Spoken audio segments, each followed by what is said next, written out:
Today's show is sponsored by our friends over at Element Home Loans. If you're looking to get in the financial market to maybe buy a home for yourself or even to try to diversify and secure your family's financial future by investing in real estate, now is a great time. Sure, interest rates are fluctuating all the time, but if you lock in today, you can go ahead and get today's rate, and then always you can refinance in the future. The reality is that the real estate market is still pretty difficult, but better than it was during the pandemic. Now is a great time to buy. More importantly, it's a great time to make sure that if you do buy, you buy with a company that cares about you. Why would you give your money to a company that hates you and hates the things that you stand for when you can give it to a company who will not only provide you with great customer care, but also will care about the things that you care about, and you can support them. So if you want to do that, you need to go to kbmtg.com today and let them know that Indie Thinkers sent you. Welcome to the show. Don't forget to like, share, and subscribe. Now, I am fully unaware of the panoply of judge shows that are out there since Judge Wapner stepped off of the bench. Ever since that day, somewhere in the 90s, there have been numerous judge shows that I have not cared about at all, and that is true of the show I want to bring to you today, because Paternity Court sounds just about like a recipe for disaster, on par with if Jerry Springer had bailiffs or something like that. And perhaps it is on a regular basis. Again, I wouldn't know because I actually care about doing things that are useful with my time, so I don't watch judge shows in my robe in the middle of the day while eating chocolates and crying into my own can of beer. So I don't watch these shows because I don't care about them at all. However, there was one clip that recently went viral on social media that absolutely deserves your attention from the show Paternity Court. So here's that. It has been determined by this court. Mr. Rasmussen, you are not the father. Miss Miller. Be respectful. I'm sorry. Miss Miller. I'm sorry. Yes. That's a lot of nerve, considering the alternative is somebody that don't want nothing to do with you or your child. I'm sorry. That's a lot of nerve. You just showed me where your priorities were right there. I'm sorry. Because I held out hope that you weren't just acting a fool because you so mad at him because he cheated on you that you would cheat your child out of a father. But that cheering you did, what you cheering? I'm a single mother with nobody that loves me or my child. What you cheering for? Wow. I absolutely love that woman. Not only for her propensity for the truth, but for exposing something that needs to be exposed.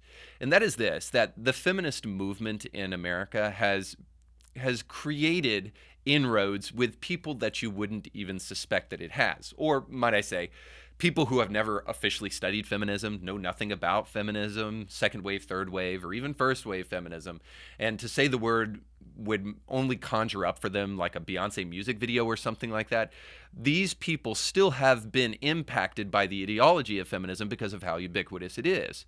And here we see feminism at its finest, even though this young woman probably doesn't know that she is a victim of this morally and spiritually bankrupt ideology, because here she is rejoicing over the fact that she has no idea who the father of her child is.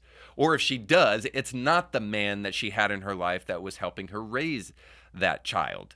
So this independent woman can shout and scream and rejoice over the fact that now her child is absolutely fatherless. And we see before our very eyes, thanks to this judge, the ideology of feminism cutting off its nose to spite its face. And it does it in this way, because feminism has told us for the longest time that a woman doesn't necessarily need a man. And in fact, it's gone one step further and said these women can be the men that they've always wanted to be, that we don't have to have society telling us anymore that women are this or men are this. The problem is that most feminists don't realize that it wasn't society telling you some of that stuff. It was actually your biology telling you that, because women and men are different, and there is a difference between women and men. But moreover, this is important to underscore, because ultimately what it has done, rather than to make men equal with women, is it has created resentment and animosity toward men, so that this woman is now rejoicing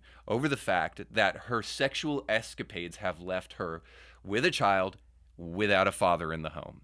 So as you can see, not only has it debilitated women, it's debilitated children, and it's wreaked havoc on the nuclear family.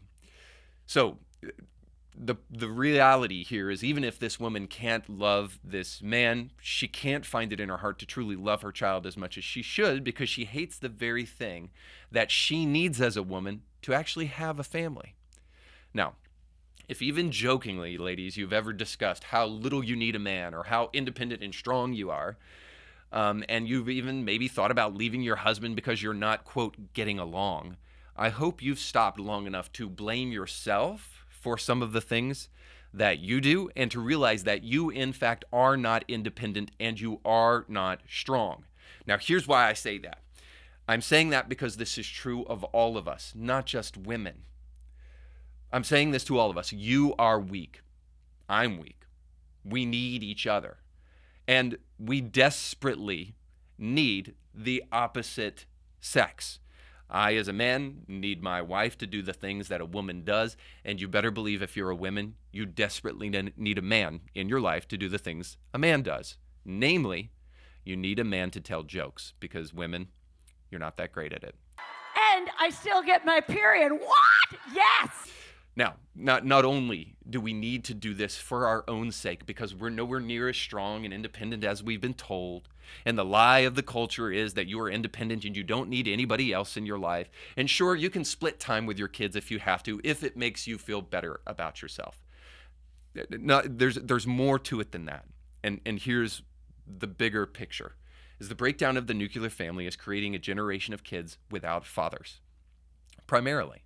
Or it's creating a generation of kids who have father absence and mother absence, because they're having to split their time with their parents equally. And they don't have both of them in the house at the same time, helping them become the well-rounded kids that they need to be.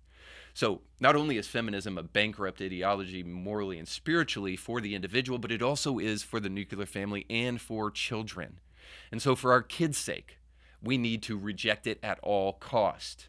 Now, obviously, I'm not encouraging abusive relationships, physically abusive relationships, to go on, or that women need to put up with that kind of nonsense in their home, or even that you just suck it up when you have issues.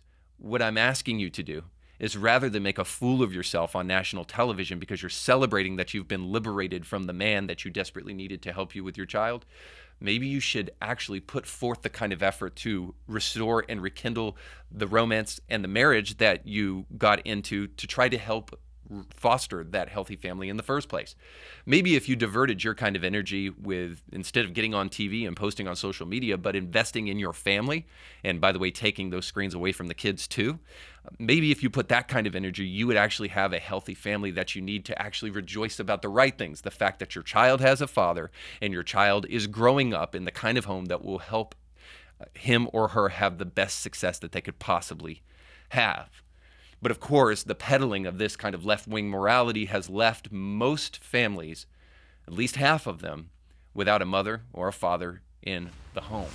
So you just got done watching a small excerpt of a much larger episode. You can find the link to that full episode down below in the description of this video. So you definitely want to check that out, because if you like that clip, you'll like the much larger episode. And while you're at it, don't forget to like, share, and subscribe, and click that little bell to be notified when great new episodes of Indie Thinker come your way. Thanks for watching.